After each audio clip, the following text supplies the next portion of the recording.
kulan wada jir ah oo isugu yimaadeen saddexda hay-adood ee u xilsaaran arrimaha dib u eegista dastuurka oo kala ah wasaaradda arrimaha dastuurka, guddiga la socodka ee dib u eegista iyo hirgelinta dastuurka ee baarlamaanka federaalka Soomaaliya iyo guddiga madaxa bannaan ee dib u eegista iyo hirgelinta dastuurka 15 ilaa 17 Sebtembar 2019 ayaa lagu qiimeeyay howlihii la soo qabtay iyo caqabadihii lala kulmay sanadka 2019.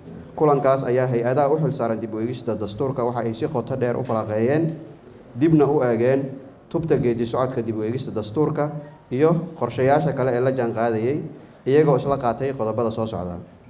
1. hay-adaha ka shaqeeya dib u eegista dastuurka ee heer federaal waxa ay bogaadiyeen guusha laga gaaray dib u eegista dastuurka kumeel gaarka ah dhanka farsamada ee lagu sameeyay 15 cutub ee dastuurka kumeel gaarka ah, balse waxa ay isla qireen inay weli harsan yihiin qaybo ka mid ah arrimaha wadaxaajoodka siyaasadeed u baahan. 2. ayadoo laga ambaqaadayo qorshihii hay-adaha dastuurka ee waqti dhammaadkiisu ahaa Diseembar 2019 ayaa haddaba waxa ay isla meel dhigeen hay-adaha in loo baahan yahay waqti dheeraad ah oo lagu soo dhammaystiro howlaha ka harsan dib u eegista dastuurka, kaas oo ay isku afgarteen in howlaha dhiman lagu soo afjaro ugu dambeyn Juun 2020 ka horna loo gudbiyo baarlamaanka federaalka Soomaaliya. 3.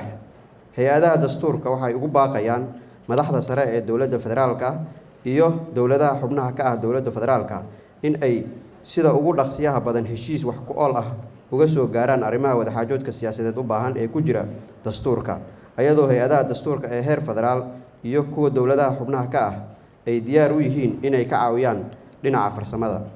4.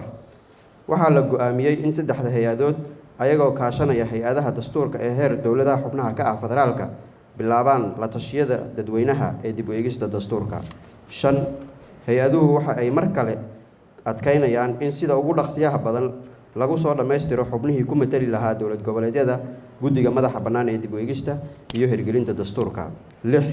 hay-adaha dastuurka waxay u mahadcelinayaan xukuumadda federaalka Soomaaliya iyo hay-adaha caalamiga ah ee taageera geedi socodka dib u eegista dastuurka, gaar ahaan UNDP iyo Max Plan, iyagoo lagu boorinayo inay sii dardargeliyaan taageeradooda si hawsha dhiman loogu soo dhammaystiro waqtiga dhiman. Gabagabadii, annagoo og in dastuurku yahay arrin masiiri ah una baahan wadaxaajood siyaasadeed, is-afgarad iyo isu tanaasul ayaa hay-adaha dib u eegista dastuurku waxay u xaqiijinayaan ummadda Soomaaliyeed in geedi socodka dib u eegista dastuurku uu gabagabo yahay lana dhammaystiri doono inta dhiman muddada loo asteeyay ee kor ku xusan. Dhammaad wabilaahi tawfiiq. Assalaamu calaykum waraxmatullaah.